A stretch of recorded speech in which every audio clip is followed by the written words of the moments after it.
Palavra da Verdade, com Hernandes Dias Lopes. Irmãos amados, Deus está neste lugar.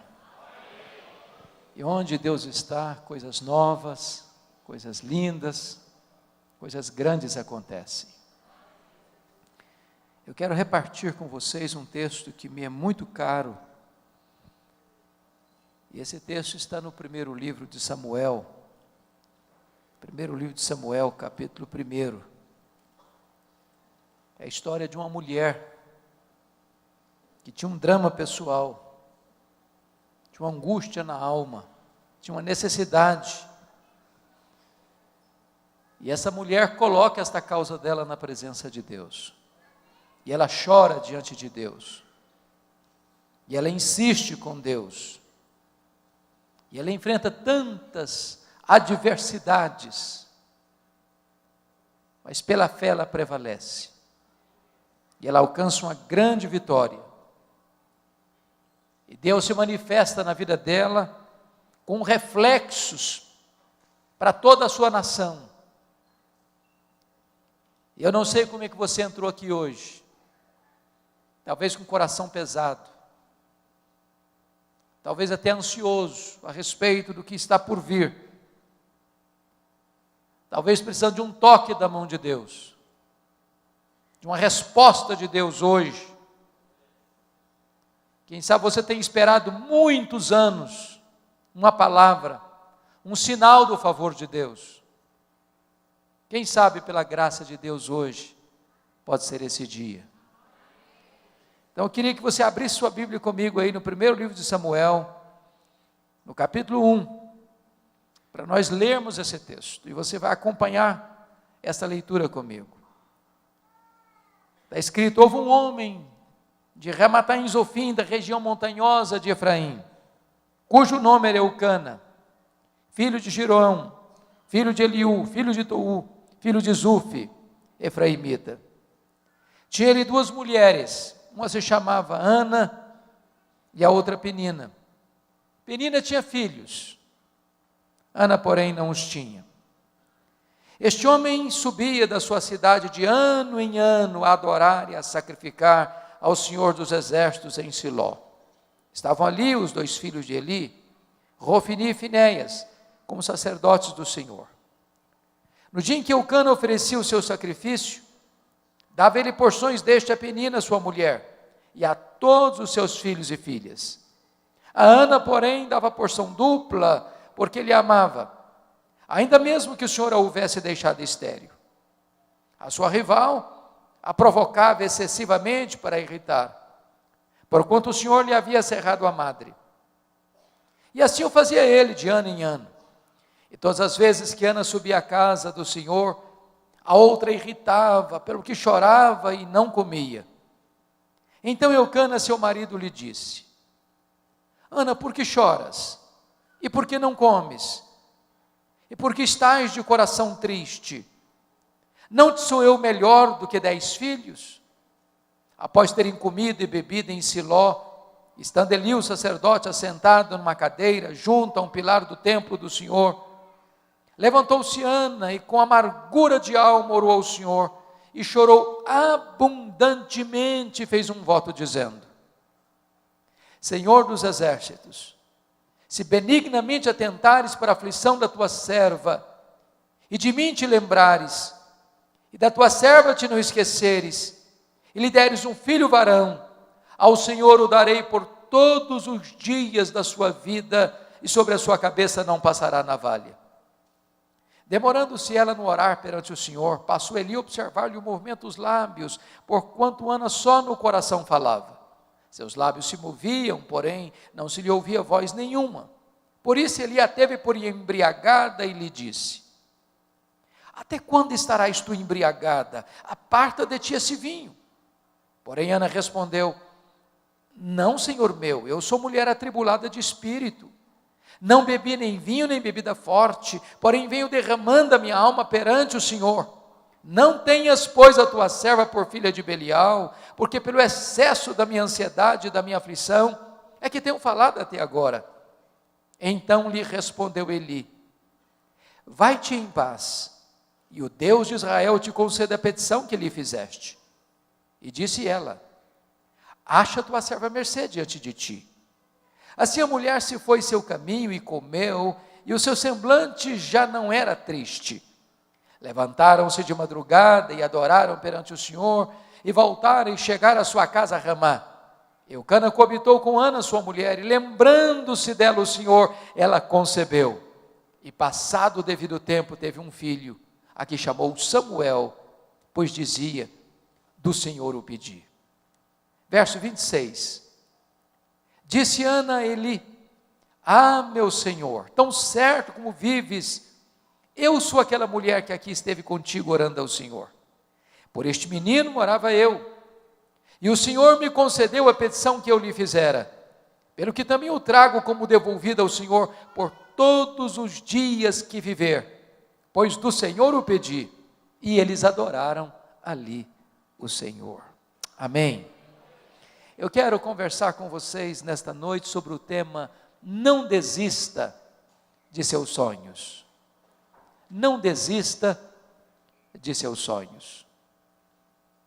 Era o ano de 1952, na Nova Zelândia, quando um grande esportista daquele país, Edmund Hillary, nutriu no seu coração um sonho inédito, um sonho audacioso, o sonho de escalar a montanha mais alta do planeta, o sonho de chegar no topo do Pico Everest, com mais de 8.800 metros de altitude. Edmund Hillary preparou-se para aquela grande empreitada da sua vida, mas quando ele partiu para realizar o seu sonho, ele fracassou. Ele não conseguiu chegar no topo do Everest. 6 meses depois, ele foi convidado para dar uma palestra em Londres, na Inglaterra. E quando ele chegou naquele bonito auditório, propositadamente as pessoas haviam colocado uma grande gravura do Monte Everest na parede. Ele entrou no auditório, olhou para a gravura, cabisbaixo, dirigiu-se à plataforma. Quando passaram-lhe a palavra, por um momento, ele esqueceu-se o auditório, voltou-se para a gravura e disse: Monte Everest, da primeira vez tu me derrotaste. Tu não podes crescer mais, mas eu ainda estou crescendo. Da próxima vez, eu te vencerei. 6 meses depois, Edmund Hillary era o primeiro homem na história da humanidade a chegar no topo do Pico Everest, deixando para nós um legado: não desista de seus sonhos. Eu sei que você tem sonhos, todos nós os temos. Quem não sonha não vive. Quem desistiu de sonhar, desistiu de viver. Mas é provável que neste auditório haja alguém aqui que já tenha perdido os seus sonhos mais bonitos pelas estradas da vida. É até provável que nesse auditório haja alguém que tenha visto os seus sonhos mais belos se transformando em pesadelos. Quem sabe haja neste auditório aqui alguém que já desistiu de seus sonhos, que já enterrou seus sonhos, que já colocou no túmulo de seus sonhos uma lápide com a seguinte inscrição: aqui jaz os meus sonhos. Pois eu quero encorajar você nesta noite a trazer esses sonhos de volta e a colocá-los na presença de Deus. Porque nós estamos servindo nesta noite não a um ídolo mudo, surdo, impotente. Nós estamos adorando o Deus vivo, aquele que está assentado no trono, aquele que tem as rédeas da história em suas mãos, aquele que faz e ninguém pode impedir a sua mão de fazê-lo. Nós estamos na presença do Deus Todo-Poderoso, que pode agir milagrosa e extraordinariamente na sua vida, na sua história, na sua família, nesta noite. O texto que acabamos de ler nos conta a história dessa mulher. Nos conta a história de Ana. Uma mulher que tinha um sonho bonito, um sonho legítimo, um sonho de ser mãe. Só que Ana é estéril, seu ventre é um deserto, ela não consegue conceber. E eu imagino que se Ana fosse nossa contemporânea, ela enfrentaria algumas abordagens. Talvez a primeira delas seria esta: Ana, você é uma mulher tão crente, você é tão piedosa, você ora tanto, você vai tanto à igreja, você está doente, minha filha, tem coisa errada na sua vida. Eu acho que você deveria fazer uma análise mais detalhada e meticulosa da sua árvore genealógica, porque é muito provável que haja alguma maldição hereditária incrustada aí na sua família, e enquanto você não quebrar essa maldição, você não vai ser curada. Só que o problema de Ana não era maldição hereditária. Se Ana vivesse hoje, talvez alguém parecido com os amigos de Jó chegariam para ela para dizer o seguinte: Ana, você é uma mulher tão crente, mas você está doente. Ana, eu acho que tem coisa errada na sua vida. Eu acho que você deve ter algum pecado que você ainda não confessou para Deus, porque toda causa tem um efeito, Ana. Ninguém sofre sem causa. Você deve ter feito coisa errada. Você tem que confessar esse pecado para você ser curada. Mas o problema de Ana não era pecado escondido. Se Ana vivesse hoje, talvez alguém mais audacioso chegaria para ela para dizer o seguinte: Ana, deve ter algum demônio da esterilidade escondida aí na sua vida. O que você precisa fazer é ir num culto de libertação. Só que o problema de Ana não era demônio. Confira comigo o que está escrito no versículo 5. O texto está dito aí que foi Deus quem a deixou estéril. Agora confira o versículo 6. O texto diz que foi Deus quem cerrou a sua madre. De tal maneira que a doença de Ana não tem a ver com maldição hereditária, não tem a ver com pecado escondido, não tem a ver com demônio. A doença de Ana tem a ver com Deus. E aí você pode dizer: bom, então eu não estou entendendo nada. Porque se Deus é bom, e Ele é. Se Deus tem o melhor para nós, Ele tem. Então como é que Deus pode adiar os nossos sonhos e os nossos sonhos mais legítimos? É sobre isso que eu quero tratar com você nesta noite. Primeiro, Deus adia os nossos sonhos para nos ensinar a gloriosa verdade de que as bênçãos, de que o Deus das bênçãos é melhor do que as bênçãos de Deus. A maior necessidade sua não é da bênção de Deus. A maior necessidade sua é do Deus da bênção. A maior necessidade sua não é de coisas, a maior necessidade sua é de Deus. A maior necessidade sua não é da dádiva, a maior necessidade sua é do doador. Você poderia ter todas as bênçãos de Deus, se você não tem Deus, a sua vida é vazia, a sua vida não tem sentido ainda. Irmãos, prestem bem atenção nisso. Nós estamos vivendo na geração, no século, onde o eixo do cristianismo foi mudado. O cristianismo, como o pastor introduziu agora há pouco, ele é focado na pessoa bendita de Jesus Cristo, nosso Senhor. Ele é o Rei da glória, Ele é o Rei dos reis, Ele é o Senhor dos senhores, e nós estamos aqui nesta noite, é por causa dEle. Mas nós estamos vendo uma geração que tira Jesus do centro para colocar o homem no centro. Parece-nos que hoje a dinâmica da vida cristã para muita gente é que não é mais a vontade de Deus que deva ser feita na terra, mas é a vontade do homem que tem que prevalecer no céu. Parece-nos que não é mais o homem que está a serviço de Deus, mas é Deus quem está a serviço do homem. Mas este não é o Evangelho. O Evangelho não é focado no homem, o Evangelho é focado em Cristo. O Evangelho não é que o homem prevalece no céu, mas é que a vontade de Deus é feita na terra.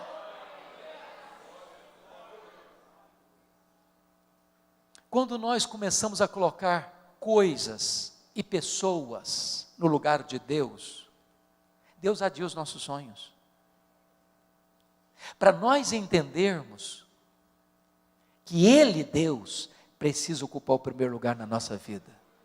que Ele, Deus, precisa ser o primeiro na nossa agenda, para nós entendermos que Deus é melhor do que as bênçãos de Deus, que o doador é melhor do que a dádiva. A segunda verdade, ou a segunda coisa que Deus faz, quando os nossos sonhos são adiados, a segunda lição que Deus nos ensina é esta: Deus adia os nossos sonhos, para nós entendermos que tudo o que nós temos, tudo o que nós somos, veio de Deus, é de Deus, e deve ser consagrado de volta para Deus. Olha o que Ana disse para Eli: por este menino orava eu, pelo que eu trago como devolvido por todos os dias da sua vida ao Senhor. Se Ana não tivesse entendido isso, Samuel teria sido um ídolo na sua vida. Se Ana não tivesse entendido isso, a vida dela teria gravitado ao redor de Samuel. Porque Ana entendeu que Samuel veio de Deus, que Samuel era de Deus, ela devolve Samuel para Deus. Nós temos que ter muito cuidado, irmãos, porque às vezes nós pedimos uma bênção para Deus, e Deus é o Deus abençoador, Ele dá bênção. E aí, sabe o que acontece às vezes? Quando nós recebemos a bênção, nós substituímos o abençoador pela bênção, o Criador pela criatura. Ficamos tão encantados com a bênção que não temos mais tempo para o abençoador.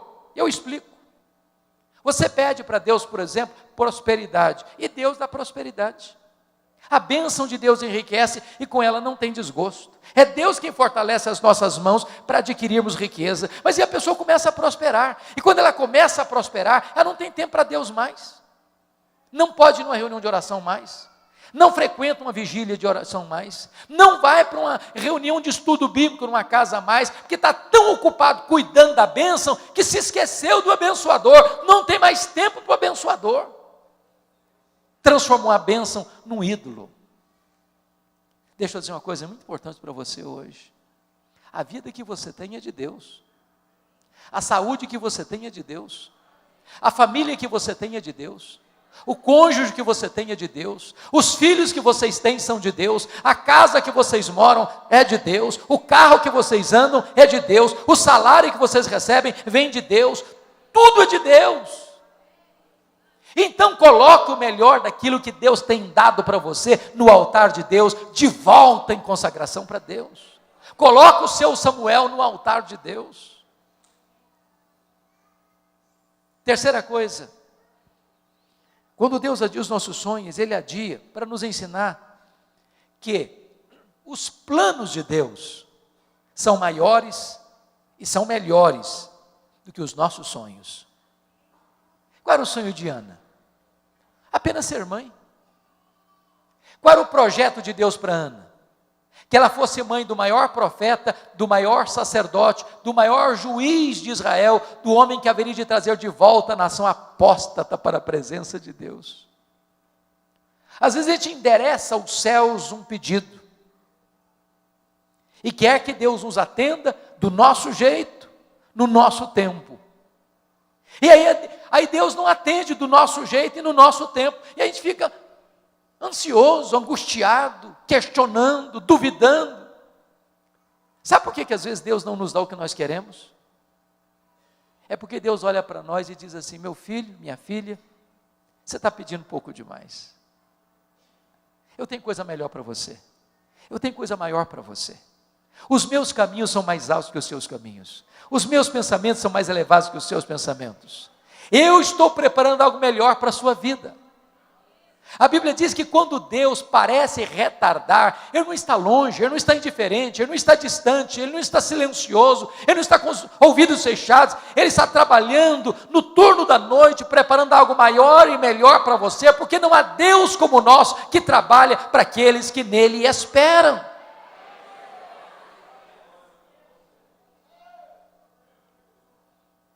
Quando José do Egito estava preso, diz a Bíblia que ele pediu ao copeiro do faraó para lembrar-se dele. E diz a Bíblia que o copeiro do faraó esqueceu-se dele. E ele ficou mais 2 anos mofando na cadeia. E você pode questionar, mas onde está Deus que deixa um filho seu inocente padecer numa prisão imunda? Por que Deus não tirou José da cadeia quando ele queria sair de lá? Se Deus tivesse tirado José da prisão quando ele queria sair da cadeia, o máximo talvez que ele teria sido era um bom lavador de copos no palácio do faraó. Mas naqueles 2 anos, Deus estava construindo a rampa do palácio para que ele saísse da cadeia e fosse governador do Egito. Deixa eu dizer para você, os planos de Deus são maiores e são melhores do que os seus sonhos. Se Deus está adiando o seu sonho, não é porque Ele é indiferente, é porque Ele está trabalhando, não contra você, mas trabalhando por você. 4º lugar, sabe por que Deus adia os nossos sonhos? Deus adia os nossos sonhos porque Ele é Deus, livre, soberano, que faz todas as coisas conforme o conselho da sua vontade. Confira comigo o cântico de Ana, que está aí no capítulo 2, versos 6 a 8, deste mesmo livro. Olha o que Ana vai dizer. O Senhor é o que tira a vida e a dá, faz descer a sepultura e faz subir. O Senhor empobrece e enriquece, abaixa e também exalta. Levanta o pobre do pó e desde o monturo exalta o necessitado para o fazer assentar-se entre príncipes. Preste bem atenção aqui. Algumas pessoas hoje, em nome até de uma fé robusta, beiram uma blasfêmia. Quando chegam para Deus, com petulância, com soberba, e dizem assim: Deus, eu exijo.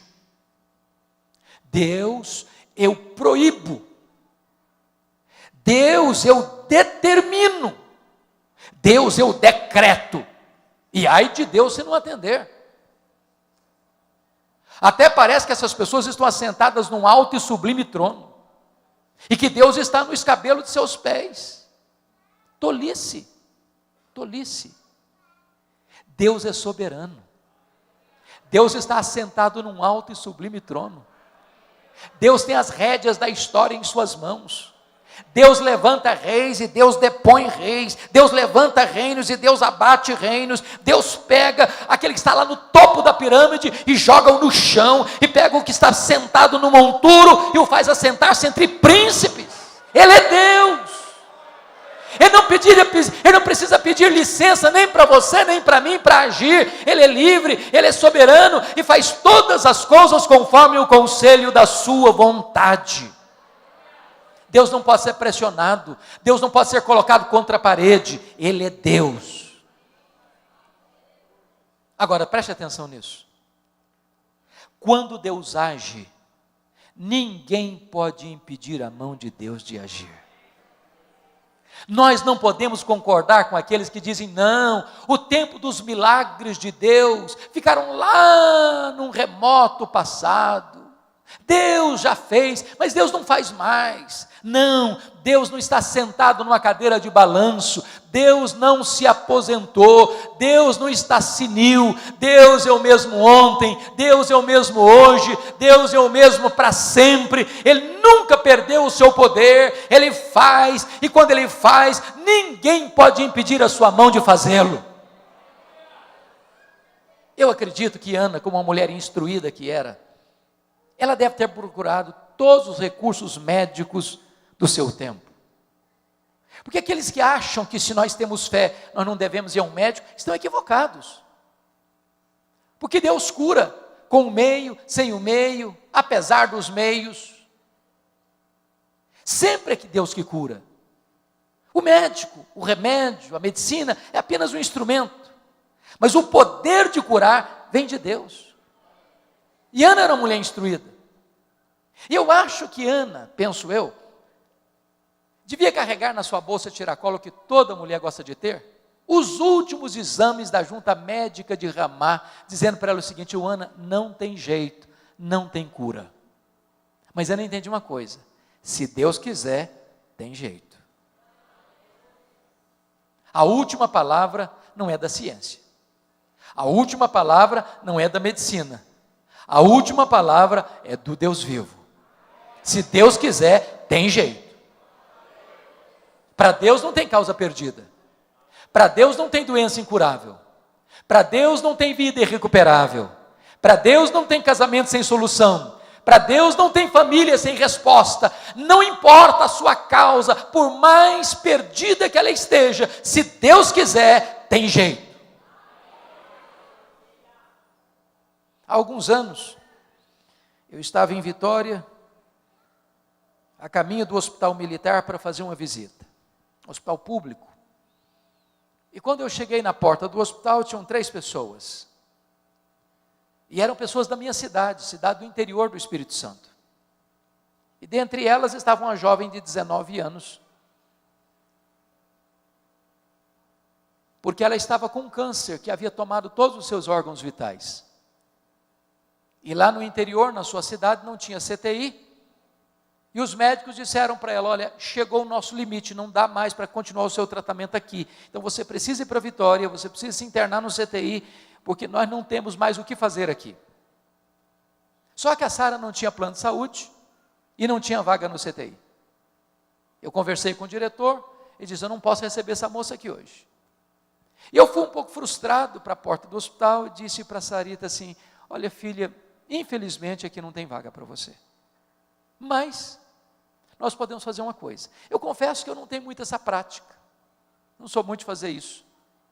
Mas naquele dia eu fiz. Ali na porta do hospital eu disse, Sarita, não tem jeito para você aqui, mas nós podemos falar com aquele que tem jeito para tudo. E ali na porta do hospital, eu impus as mãos sobre a Sarita e disse, meu Deus, essa moça não tem lugar aqui nesse hospital, mas se tu quiseres, Deus, o Senhor pode curá-la também na porta desse hospital. Porque para ti não tem coisa impossível. E orei por ela. Quando eu terminei de orar, aproxima-se um jovem e disse, essa moça tem um primo que é médico em outra cidade do estado. E lá tem CTI. Falei, então vamos ligar para ele. Ligamos para o médico. Ele disse, tem CTI, pode trazer a minha prima para cá. Imediatamente, ela faz a viagem de aproximadamente 200 quilômetros. Quando ela chega na outra cidade, o médico pega os exames, constata a gravidade do problema, coloca numa maca, começa a palpar o seu ventre. Achou estranho? Submeteu a Sarita aos mais rigorosos exames daquele hospital, não tinha mais nada no seu corpo. Sarita voltou para casa completamente curada naquele mesmo dia. Sabem por quê? Porque quando Deus quer, tem jeito. Eu não estou dizendo para você que todas as pessoas pelas quais eu e você oramos, Deus vai curar. Eu não estou dizendo isso. O que eu estou dizendo é que quando Deus quer, tem jeito. Então não desista de lutar. Então não desista de seus sonhos. Por mais difícil que seja a causa, por mais amarga que seja a luta, por mais renhida que seja a batalha, não desista em nome de Jesus. Agora, deixa eu dizer uma coisa para você. Quando nós temos sonhos, temos que ter muito cuidado. Sabem por quê? Porque há assassinos de sonhos soltos por aí. E Ana teve que lidar pelo menos com 3 assassinos de sonhos. A primeira pessoa que tentou matar os sonhos de Ana foi a sua rival Penina. A Bíblia diz que Penina provocava, que Penina irritava, sobretudo quando Ana subia à casa de Deus, a Penina provocava de tal maneira que a Ana começava a chorar, perdia o apetite, entrava em depressão. Eu não sei o que é que Penina dizia para Ana, mas uma coisa eu tenho certeza, é que Penina não era uma mulher de Deus. Porque gente de Deus não vive para infernizar a vida dos outros. Gente de Deus é bálsamo. Gente de Deus é aliviador de tensões. Mas à luz do versículo 6, a impressão que eu tenho é que Penina dizia mais ou menos o seguinte para Ana: Ana, você é crente, você é piedosa, você vai à igreja, você ora tanto, está aí doente. Eu não sou crente igual a você, eu não oro igual a você, eu não vou à igreja igual a você, estou aqui com saúde, cheia de filhos. Se esse negócio de igreja, de orar, de jejuar funcionasse mesmo, Ana, você não estaria aí doente. Você conhece gente assim? Cuidado com essa gente. São assassinos de sonhos. Querem vender para você a ideia de que ser crente é viver numa redoma de vidro, numa estufa espiritual, blindado das intempéries e vicissitudes da vida. Jesus nunca prometeu, nem para você nem para mim, que nós passaríamos incólumes neste mundo, sem aflição. O que Ele prometeu para você e para mim é estar conosco todos os dias, até a consumação dos séculos.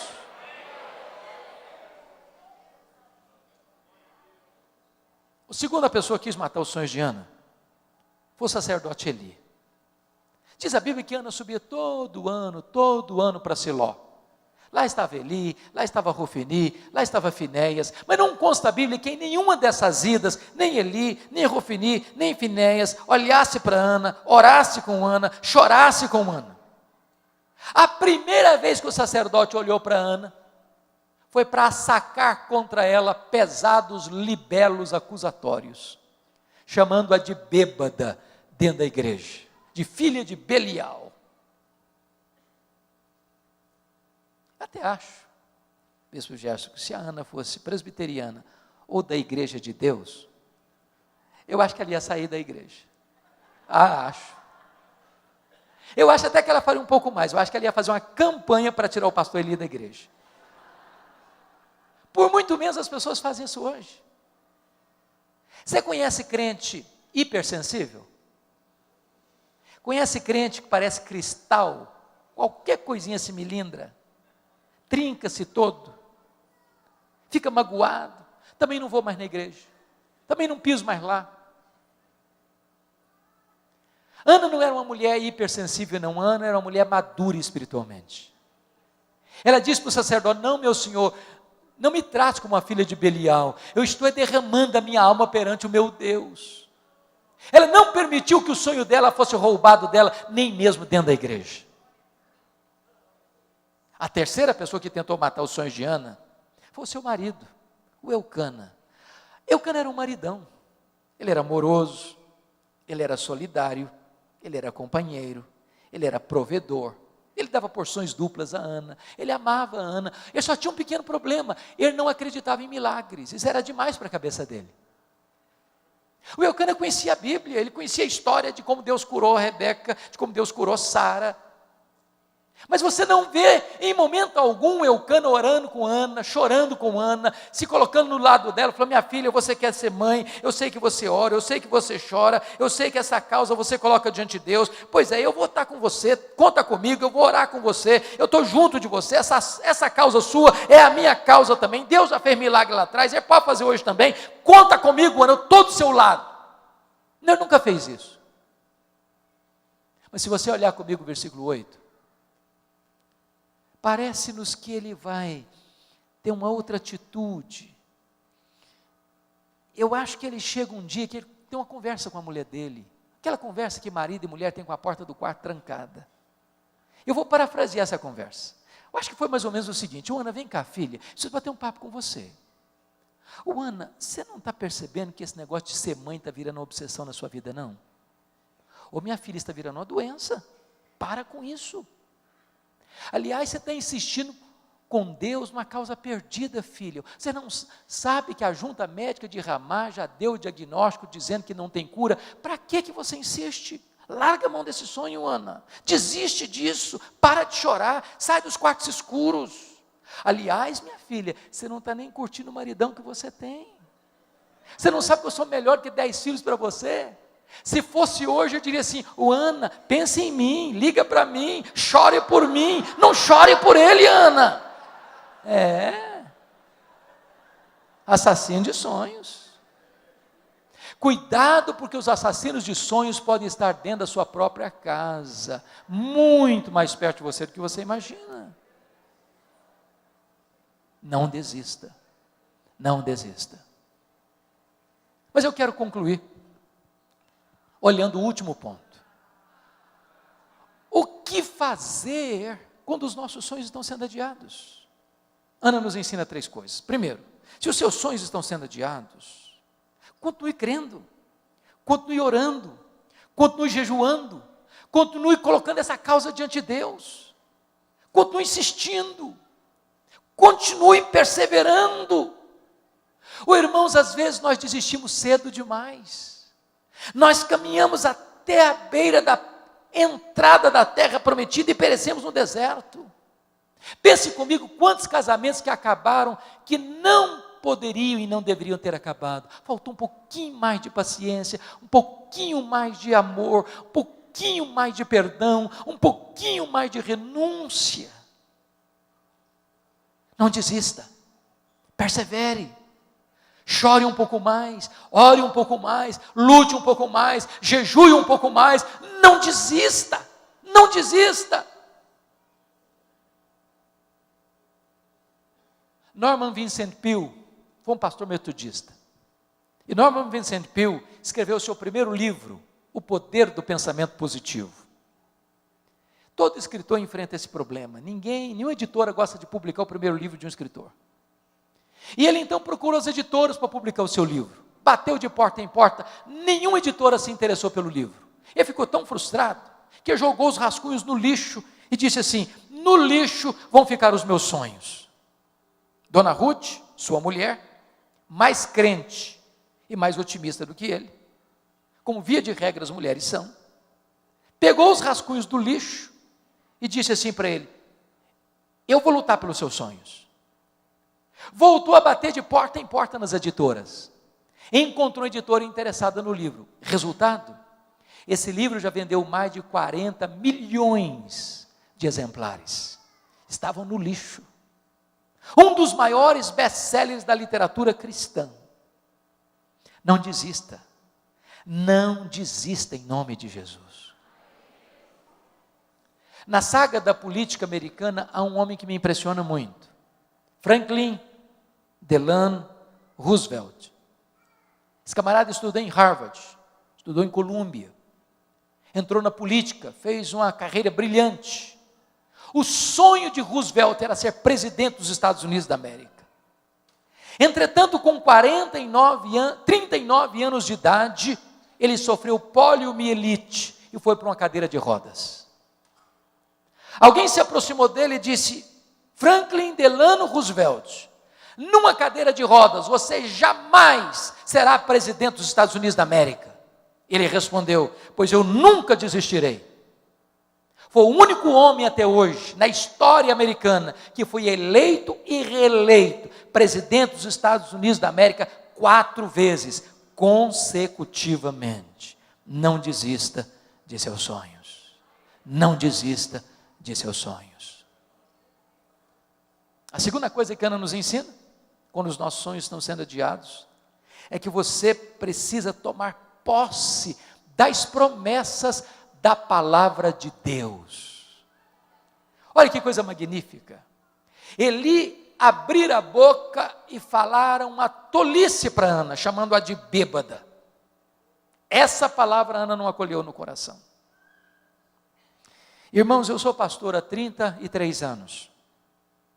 Eu já vi muita gente doente emocionalmente, porque um dia escutou uma palavra atravessada do pai, da mãe, do marido, da esposa, do professor, da professora, do patrão, do vizinho, e essa palavra entrou com uma seta envenenada e adoeceu a alma. Se alguém um dia falar uma coisa atravessada para você, por favor, não hospede essa palavra no coração. Você não é o que as pessoas pensam, você não é o que as pessoas falam, você é quem Deus diz que você é. Agora preste atenção, esse mesmo profeta que falaram uma tolice, agora abre a boca, e é um mensageiro de Deus, e é um profeta de Deus, quando ele diz para Ana assim: vai em paz para a tua casa, e o Deus de Israel te conceda a petição que lhe fizeste. Essa palavra é boa, essa palavra é de Deus, essa palavra Ana acolheu no coração, essa palavra trouxe cura e libertação para Ana. Agora nota uma coisa, Ana teve 2 curas. A primeira cura que Ana teve foi a cura emocional. emocional. Se você perceber no versículo 17, quando ela desceu de Siló, diz a Bíblia que o seu semblante já não era mais triste. A tristeza foi embora, a depressão bateu em retirada, a alegria voltou, o brilho no rosto voltou. Mas diz o texto que ela desceu para Ramá, coabitou com seu marido, Deus se lembrou dela, ela concebeu e deu à luz a um filho, a quem pôs o nome de Samuel. Sabe o que significa isso? Lá em Siló, Deus curou a alma dela. Lá em Ramá, Deus curou o ventre dela. Lá em Siló, Deus restaurou as emoções dela. Lá em Ramá, Deus curou o útero dela. Lá em Siló, ela tomou posse das promessas de Deus. Lá em Ramá, o milagre se historificou na sua vida. O que significa isso para nós?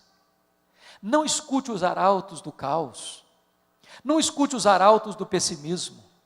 Não escute os embaixadores da incredulidade. Tem um monte de gente dizendo para você, não, o cenário está ruim, vai ficar pior, não, está muito complicado, mas vai piorar muito mais, você não consegue, não vai dar certo, não vai funcionar, outros já tentaram, não conseguiram, é melhor você nem começar, é melhor você desistir logo, não vai dar certo, vai dar errado, vai dar muito errado, e todo dia, toda hora, a todo momento, tem gente pessimista do seu lado, tem gente semeando palavras de incredulidade no seu coração, tem gente apostando no fracasso na sua vida, tem gente que quer que você aceite passivamente a decretação da derrota na sua casa, na sua família, mas em nome de Jesus, não escute os profetas do pessimismo, abra os ouvidos da sua alma, escute as promessas da palavra de Deus, porque Deus vela pela sua palavra em a cumprir.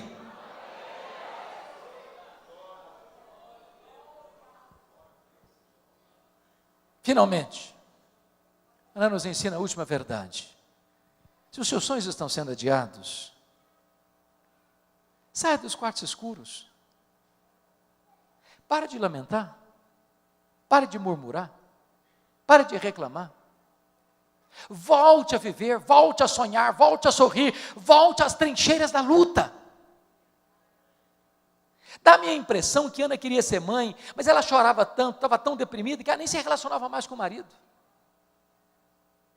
Quando ela volta de Siló, o semblante está mudado, o rostinho alegre, cara bonita, semblante irradiante, o marido se interessa por ela se interessa pelo marido, e diz a Bíblia que ela se relaciona com o marido, e Deus se lembrou dela, e ela concebeu, e ela deu à luz a um filho, a quem pôs o nome de Samuel.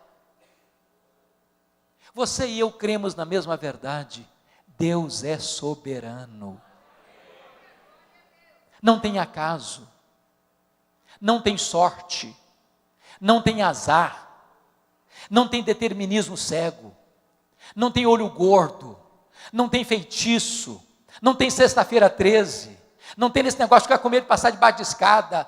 Você não é governado por coisas místicas, você é governado pela mão do Deus Todo-Poderoso. Nem um fio de cabelo da sua cabeça pode ser tocado sem que Deus saiba, sem que Deus permita, sem que Deus tenha um propósito. Então preste atenção nisso, volte a viver, volte a cantar, volte a sorrir, volte a saber que Deus está no controle, que a sua vida não está solta ao léu, jogada de um lado para o outro. A mão de Deus dirige o seu destino, e você pode clamar com todas as forças da sua alma: nós sabemos que todas as coisas cooperam para o bem daqueles que amam a Deus, daqueles que são chamados segundo o seu propósito.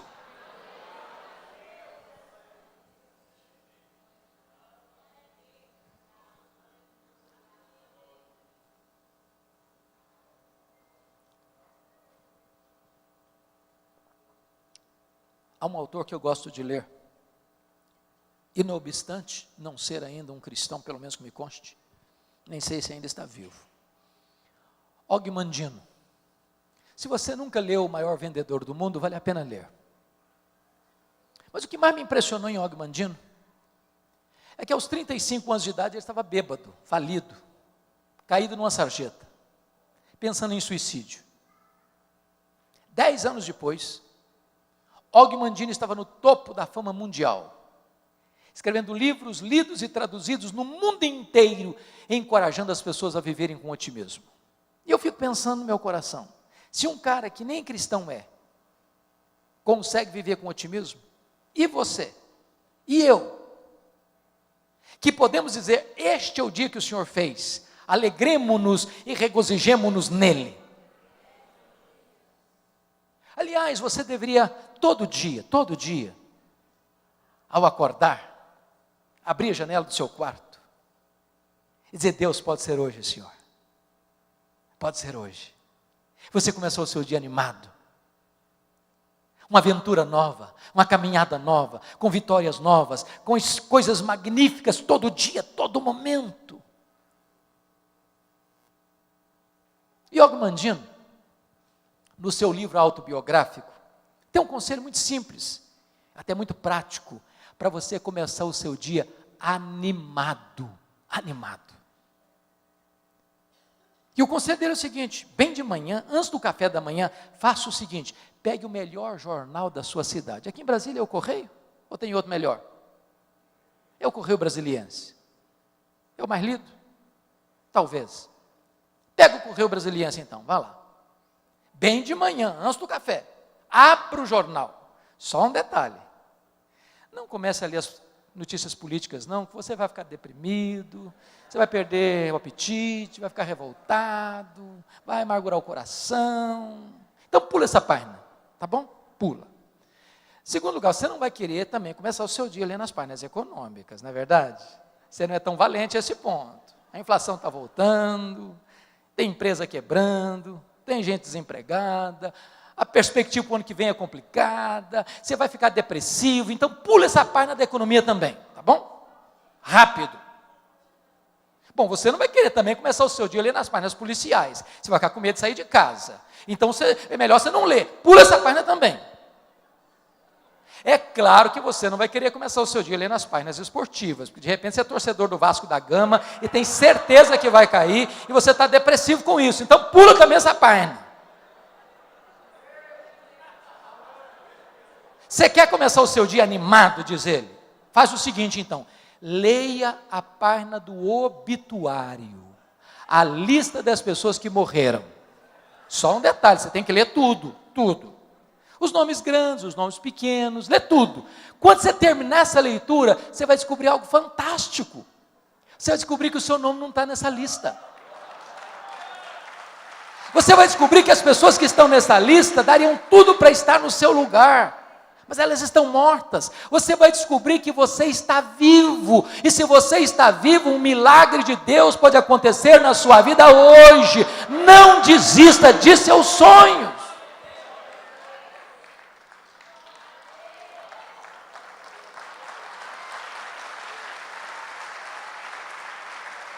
Esta mensagem tem um significado muito especial para mim. Isso porque eu sou fruto de um sonho. Meus pais, nos idos de 1958, moravam numa região muito pobre do estado do Espírito Santo. Naquela época não tinha estrada, não tinha carro, não tinha recursos médicos. Quando uma pessoa ficava doente, ela tinha que ser levada 40 quilômetros no meio de uma trilha, numa padiola. Padiola é um lençol amarrado num varal e duas pessoas carregando. A minha mãe estava grávida do seu último filho, estado adiantado de gravidez, quando ela caiu gravemente enferma. Meu pai sabia que ela não suportaria uma viagem de 40 quilômetros de padiola. Então ele mandou chamar um médico, ele veio, a examinou e disse para o meu pai: essa mulher não vai sobreviver, ela está muito fraca, ela está muito doente, e a criança que está no ventre dela está em agonia de morte. E meu pai disse: o senhor tem que me ajudar. E ele disse: a única chance da sua mulher sobreviver é sacrificar a criança. Se não tirar a criança, a mãe morre junto com a criança. E naquele momento, a minha mãe tomou outra decisão. Eu não abro mão desse filho. Eu não desisto desse filho. Eu estou pronto a morrer com ele, a morrer por ele, mas eu não desisto dele. E ela fez um voto para Deus. E disse: meu Deus, Se tu poupares este filho, eu vou consagrá-lo para ti, para que ele seja um pastor, para que ele seja um pregador do Evangelho. Deus ouviu a oração da minha mãe e eu nasci.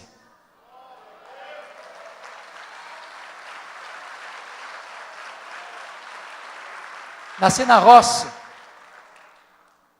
já trabalhando na enxada, com as mãos calejadas. Com 8 anos de idade eu fui calçar meu primeiro par de sapatos.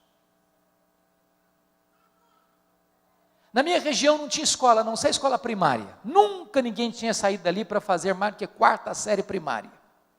Eu entrei na escola com 8 anos. Com 12 anos eu botei 4 listinhas brancas, uma gravatinha azul. Era tudo que se fazia naquele lugar.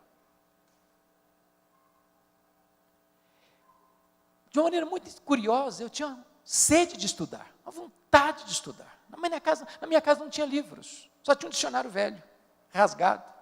Com 10 anos eu comecei a decorar aquele dicionário. Com 12 anos eu terminei o primário. Mas com 12 anos eu não sabia o que era luz elétrica. Com 12 anos eu não sabia o que era uma cidade. Com 12 anos eu não sabia o que era uma televisão. Com 12 anos, a minha professora que me alfabetizou disse assim para mim: eu sei o seu sonho de estudar, eu estou mudando para Vitória, você quer ir comigo? E eu disse para ela: se os meus pais deixarem, eu vou. Eu nunca tinha dormido uma noite fora de casa. Com 12 anos, eu subi na carroceria de um caminhão e fui parar no pior bairro da Grande Vitória, dentro de um mangue, do lado de um prostíbulo, um barraco de tábuas com 4 cômodos, com 10 pessoas. Foram tempos dificílimos na minha vida. Irmãos queridos, muitas vezes, eu namorei um pão na vitrine de um botequim. Meu estômago doía de fome. As lágrimas rolavam pelo meu rosto. Eu não tinha dinheiro para comprar um pão para comer. Muitas vezes eu acordava de noite com fome, não tinha açúcar para comer, não tinha farinha para comer, e eu dormia soluçando de fome. Eu tinha um sonho, e eu queria lutar por ele. A minha mãe sabe que nunca me contou o projeto dela com Deus. Ela entendia que Deus haveria de me chamar, em vez de eu ser sugestionado a ir para o seminário. Meu sonho desde criança era ser advogado e político. Eu nunca perdi um comício. Naquela época o comício era na praça, na rua. Enquanto o último orador não descesse do palanque, enquanto as luzes não apagavam, eu não ia embora. No dia que eu fiz 18 anos, exatamente no mesmo dia, eu tirei meu título e me filiei num partido. Eu tinha um sonho. Até o dia que Deus pôs a mão sobre mim e me chamou para o ministério. Eu estava conversando com o presbítero José Scherrer, dizendo para ele que a hora que eu terminasse o meu curso de advocacia, que eu fizesse a minha carreira, que eu entraria num seminário para me preparar para servir a Deus melhor. E aquele presbítero olhou dentro dos meus olhos e me disse assim: jovem, você quer dar a sobra para Deus, e Deus quer você por inteiro agora. Aquela palavra entrou como uma flecha no meu coração, e eu disse: pois aqui estou eu me entrego agora. E Deus pôs uma convicção plena no meu coração de que Deus me chamava naquele momento para o sagrado ministério. Eu abri mão dos meus sonhos e abracei os sonhos de Deus. E hoje eu posso dizer para você que não tem nada mais sublime no mundo do que ser pastor, do que ser pregador do Evangelho de Jesus Cristo nosso Senhor. Antes da minha mãe morrer, ela me chamou à sua casa e disse: filho, eu preciso falar com você. E ela me contou essa história, e ela me contou mais. Ela me disse: meu filho, nesses anos todos, eu nunca deixei de me levantar da minha cama e prostrar meus joelhos e pedir que Deus capacitasse você, que Deus ungisse você, que Deus revestisse você com graça e poder para pregar a palavra de Deus. E eu abracei minha mãe, chorei muito com ela e disse para ela 2 coisas. Falei: mãe, a senhora está me ensinando as 2 verdades mais importantes da minha vida. Primeiro, a senhora está me ensinando que um filho nunca é pobre se tem uma mãe que ora por ele. Segundo, a senhora está me ensinando que muito mais importante que os meus sonhos são os planos de Deus. São os planos de Deus. Se preciso for, abra mão dos seus sonhos, mas nunca abra mão dos planos de Deus para a sua vida. Eu sei que você tem sonhos, e hoje você pode colocá-los na presença de Deus. Se esses sonhos estão afinados com o plano de Deus, Deus há de cumpri-los. E se você quer colocar esses sonhos no altar de Deus, eu quero orar com você, eu quero orar por você. Eu não sei quais são esses sonhos, talvez uma doença, talvez um filho, talvez o seu cônjuge, talvez a sua família, talvez a sua empresa, talvez a sua igreja, talvez a conversão de alguém que você ama tanto. Talvez você que veio aqui hoje, está lutando para ser mãe, pois hoje Deus pode fazer esse milagre na sua vida, porque Deus é aquele que faz com que a mulher estéril seja alegre, mãe de filhos. Qual é o seu sonho? Derrame a sua alma na presença de Deus. Deus é o Deus que ouve, Deus é o Deus que vê, Deus é o Deus que age, e Ele está aqui nessa noite.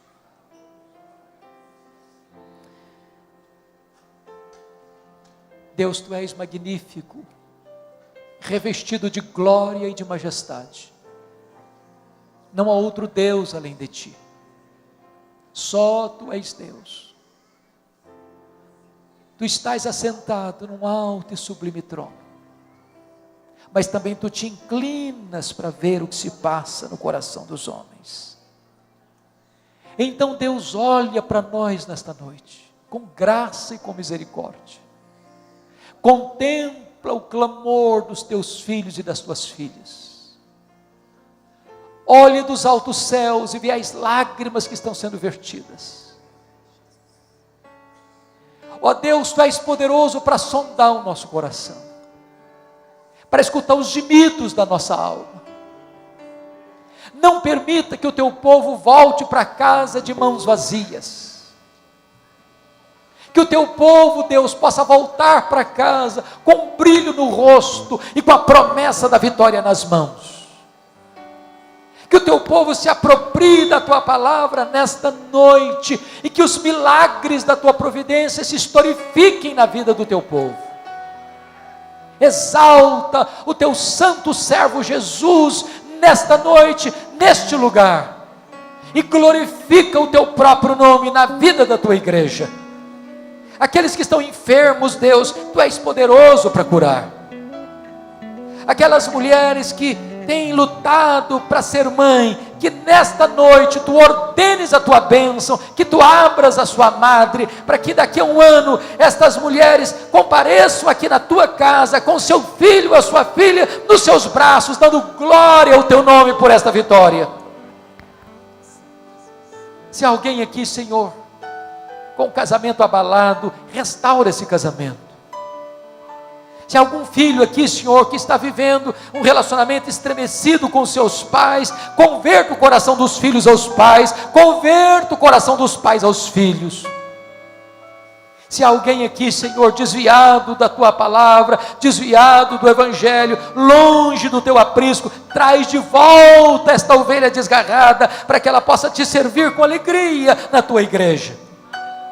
Se alguém aqui, Senhor, com o coração frio, ó Deus, vivendo um cristianismo apenas de rótulo, vivendo a vida cristã apagada, morna, apática, aquece esse coração, inflama esta alma, derrama sobre nós o poder do Teu Espírito. Ah, Senhor Deus, contempla o Teu povo, visita o Teu povo, fortalece o Teu povo, alegra o Teu povo, reaviva o Teu povo, exalta o Teu nome na vida do Teu povo, em nome de Jesus, para a glória de Jesus. Aleluia, aleluia, amém.